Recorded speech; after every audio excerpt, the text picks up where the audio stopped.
Hi there everyone, it's Ryan Liberty. In this video, I'm going to answer the question, what is re-experiencing? Ooh, ah. Okay everyone, we're going to get into what is re-experiencing. Before I do, I just have to say that there may be discussion of abusive behavior in this video, so if that triggers you in any way, if you're uncomfortable with that, you can turn the video off, totally acceptable.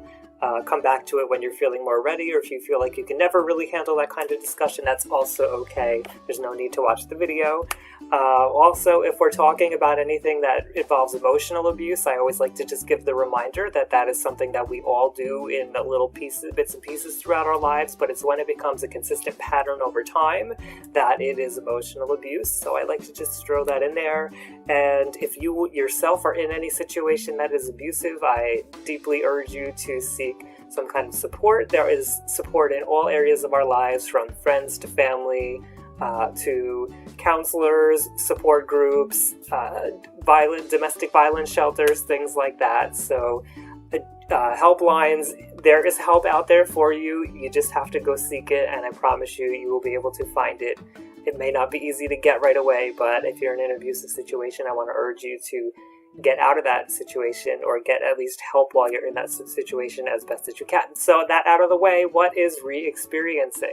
So I've got notes as always down here, and re-experiencing is when you go through like a traumatic event and then you experience it a second time. So you feel as though you're experiencing the same thing that you went through the first time. So typically you're going to see this in cases of PTSD or other traumatic and stressor-related disorders. This could be a flashback. A flashback is a pretty direct translation of re-experiencing something. You know, you feel as though you're exactly where you were when the traumatic thing happened to you. However, I just want to make a distinction. It's not the same as just having a memory of it. It actually feels like you are there. You're experiencing it, you feel it in your body, in your thoughts, in your emotions, and it's a feeling. And since it's typically linked to a traumatizing experience, it feels like you're being traumatized again. So something I wanted to note is that when we're talking about PTSD in particular, our memories, because this is not exactly a memory, but when our body tries to translate the traumatic experience into a memory, it fragments it and it breaks it up into pieces. So when we're re-experiencing something, we may not re-experience the entire traumatic event. It could be something like we're just having a body memory where we're feeling like a pain or a tightness or something in one particular place in our body.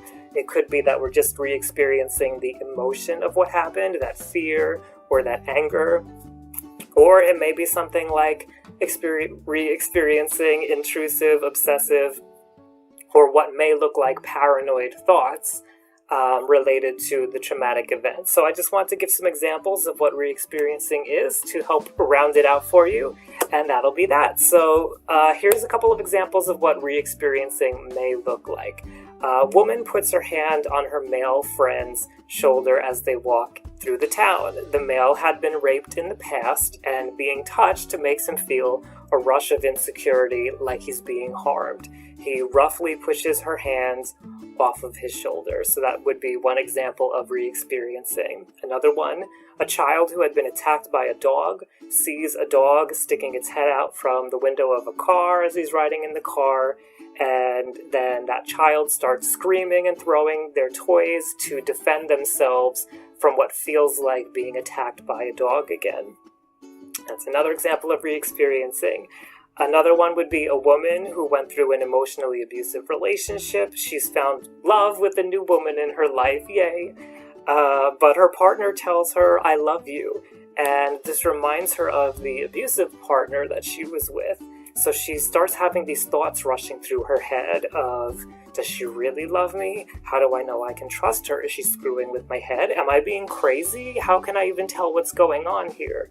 So the thoughts rushing through her head are a re-experiencing of that trauma of being in that emotionally abusive relationship prior. And then finally, just another example, A man, he was picked up by his father as a child and thrown into a cabinet. He hit his head, the back of his head, with a loud bang. He walks into a store. This is now in the present. He's walking into a store and somebody comes out from the back room and slams the door. All of a sudden he gets a headache and he starts feeling some pain and tightness in the back of his head because he's re-experiencing the pain of being thrown into the cabinet. So those are all examples of re-experiencing. If you've ever gone through re-experiencing, I want to hear your situation and what you've gone through. What was it like for you? Because we all see it in different ways in our own lives. So leave that below, and I thank you for taking the time with me to learn about re-experiencing today. Hey, it's Ryan Liberty. If you like that video, please give it a thumbs up, share with a friend, and leave any questions or comments down below because that would really help me out. If you're somebody who's gone through a traumatic event and you're feeling cut off from the people around you, I have a free course that will help with that, so please click to get it. And if you'd like to see the rest of my videos, please click subscribe. As always, I want to remind you that your life matters. Nobody can question your worth. However it is that you're feeling, whatever it is that you're going through, it's okay, and you are loved. Thanks again for watching.